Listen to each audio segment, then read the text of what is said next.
Hello everybody and welcome back to another opening on the PokeGarden channel. Today I'll be opening up the Xerneas theme deck. Maybe I should actually show it so you guys can see the whole thing rather than just on top of all my boxes. This theme deck is called Resilient Life. It features a fairy and psychic type. And on the back here you can see a listing of all of the cards that are in the set. So pretty neat, along with what's included in the set. What's pretty nice is that it does include 11 fairy type energies, which will be very useful for everyone who wants to build a fairy deck right now. So definitely a good theme deck to pick up just for the energies alone.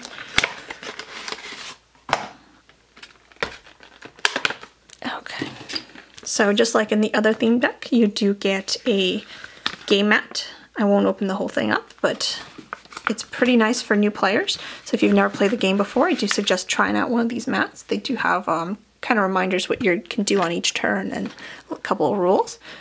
These are damage counters, and I didn't notice on the last one, but it does have 100 damage counter. That's just a lot of damage that Pokemon are doing now, so pretty nice that that's included. You also get,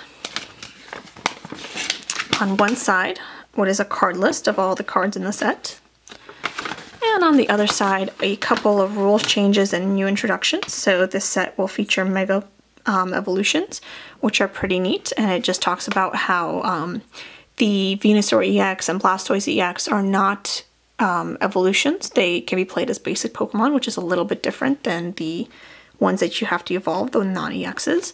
And that Mega Evolutions then evolve from the EX itself. A lot of language. Kind of let you guys read that off on your own if you are so curious about how that works. And then it talks about a couple changes in the game itself, which have been actually put in effect for over the last couple months. Since they're kind of important, I do want to quickly go over them. The first one is that on the first turn, you now have to flip a coin before you even draw your opening hand. And then the winner of the coin flip then decides who goes first. Also, if you go first, you can't attack. So if you win the flip, you kind of have to decide, do you want to go first and not attack, or do you want to go second and attack? Also talks about fairy type Pokemon. There's not much difference other than the fact that they exist now. And then it talks about an errata. And if I can get the focus a little better, there we go. An errata is a change that they have to make to a card that's been previously released, or a change in wording, or how the card works. So in this case, an errata has been issued for Pokemon catchers. So whether you have the old Pokemon catcher or you have the new one in this set, all Pokemon catchers now have to do this. Instead of just being able to switch your opponent's active Pokemon with a bench Pokemon, you now first have to flip a coin. If heads, you can go ahead and switch. If tails, the card does nothing. So whether, like I said, whether or not you have the old Pokemon catcher and it doesn't say that, or you have the new Pokemon catcher, you still have to flip that coin. And the last change it talks about is Professor Juniper and Professor Sycamore. Since both cards do the same thing, you can only have either 4 copies of Professor Juniper or 4 copies of Professor Sycamore. Obviously you can have less than 4, but you cannot have a combination of both. So it's either Professor Juniper or Professor Sycamore. So those are a couple of the changes there. And next we have this beautiful coin. It features Xerneas, and this one is blue. And then for the theme deck itself. To start here, you get this beautiful fairy type Xerneas card. And it is an ice shard or crystal shard holographic pattern, as you can see here. Kind of see that little diamond there. Very nice.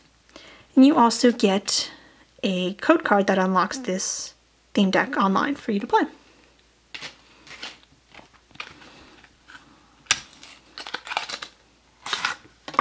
So, as with all theme decks or any kind of pre-built deck, you're going to notice there's going to be a lot of copies of the same card.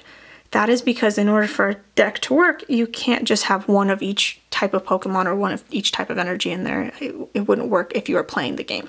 So just expect that that is what's going to happen if you're going to buy a theme deck. So here we have some psychic energies right off the top. Then we have a Solipede. Just making sure I'm in focus here. It's number 53 from the set, and it is a rare, so that right there you get a rare. Another psychic energy. Super Potion. I actually really like Super Potion. It lets you heal 60 damage from one of your Pokemon If you do that, you have to discard an energy. So it's kind of nice. So max potion, you would have to discard all energies and heal all damage. This kind of gives you an in-between ground. And I've never played with potions, but I might consider playing with super potion because I actually really like that effect. Professor's Letter, which lets you search for up to 2 basic energy cards, reveal them, put them in your hand. Very nice artwork on that. Fairy Energy. Here's a Phantom, Venipede, Swirlix. Oh, such a cute little Jigglypuff. Here's a Xerneas in the non-hollow form, just like the one that you get at the front, except it doesn't have any holographic pattern to it. And in the set itself, it is a non-hollow as well. So this would be the card you pull from packs. Fairy type. And here is a Slurpuff. Once again, sorry if I'm mispronouncing the names. I'm still really getting used to the new Pokemon. And it probably, even once I get used to them, I'll probably still be mispronouncing them. Anyway, this card is actually different than what's in the set. So in the set, you do get Slurpuff, and it still has all the same attacks, but it is a holographic card. Whereas in the theme deck, it's a non-hollow. So if you're collecting all the cards, that is a different card to get. Here we have Tierno, Roller Skates, Spritzy, Fairy Energy, Phantom, Great Ball. Once you look at the top 7 cards and pick a Pokemon you find there and put him in your hand. Psychic Energy, Pumpkaboo, such a cute Pokemon, Whirlipede, Fairy Energy, Doduo, Fairy Energy, Professor Sycamore. So that's the first Professor Sycamore I get to see. Just like Professor Juniper, it says to discard your hand and draw 7 cards. Ekans, Fairy Energy, Venipede, Jigglypuff, Spoink, Swirlix, Dodrio, Fairy Energy, Tierno. Here is a stadium. It's Fairy Garden. It says each Pokemon that has any fairy energy attached to it has no retreat cost. But remember, that's for both yours and your opponent's. Aromatase, in card number 93 in the set. And in the set itself, if you were to pull this card from a pack, it would be holographic. And this card is a non-holographic, so once again, just like that Slurpuff, it is a unique or different type of card. So if you're collecting all of them, that's one to get.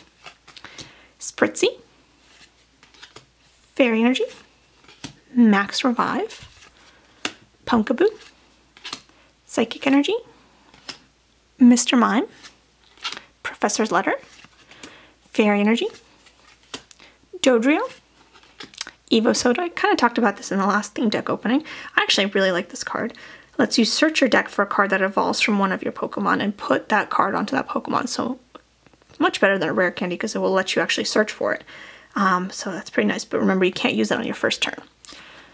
Mr. Mime, Ekans, Fairy Energy, Great Ball, Whirlipede, Doduo, Venipede, Spoink, and a Fairy Energy. So, fairly nice theme deck. Obviously, if you like fairy type Pokemon, this is the one to go with. I gotta say, I kind of think that in terms of trainers, there just seems to be better selection in some cases. Like, for example, I really like that this one has Professor Sycamore in it. But in terms of stadiums, I do think the other stadium that was included in the other theme deck, which was called, if you just give me a moment here, Shadow Circle. In fact, here it is. I think it's a bit of a stronger stadium because it deals more with weakness than retreat cost, but it really just depends if you like to retreat your Pokemon a lot. It can be very useful. I also like the fact that you get 11 fairy energies, which you don't necessarily find in this big of a quantity elsewhere. So it's very nice if you want to end up building a fairy type deck. I would strongly suggest getting this theme deck as opposed to the other one, just so you can have the energies and play around with different fairy type Pokemon. I also like that this theme deck, in terms of from a collector's perspective, contains 2 cards that are unique. These are both hollows in the set itself and non-hollows in this theme deck. And of course, in each theme deck, you do have that hollow or crystal shard hollow that is unique to that theme deck. So you'll always get that one, but you get 2 additional ones. So from a collector standpoint, this is the better theme deck. In terms of how they do, I really do think the other theme deck, which was called a Destruction Rush, the Yveltal theme deck, I do think that one will be a little bit more interesting to play just because of how the weaknesses work. In that theme deck, you do have the dark and the fighting, and dark type Pokemon tend to be weak to fighting, so if you end up having two people playing with this theme deck, it could be a very, very interesting matchup. But I do think that the Resilient Life would be a little bit more fun to play, just because it's got a lot of new Pokemon, a lot of new types. Well, not a lot of new types, a new type, and that is the Fairy type. And I do like Xerneas' attack of Geomancy, which lets you choose 2 of your bench Pokemon. For each of them, you search for a Fairy energy and attach it to that Pokemon and shuffle your deck afterwards. It just makes it for a bit of a quicker game because you're attaching energies a lot faster than you would be just attaching 1 energy from your hand. Either way, if you go with either of these theme decks, the Resilient Life or the Destruction Rush, I think you're going to have a lot of fun seeing these new cards and playing with your friends. So, I hope everyone has a good time watching this video, and hope it made you decide which theme deck you want to go and try and play with. And why don't you leave me a comment? Let me know, which theme deck did you prefer? Did you play with both? Which one won more? I'll see you soon, guys.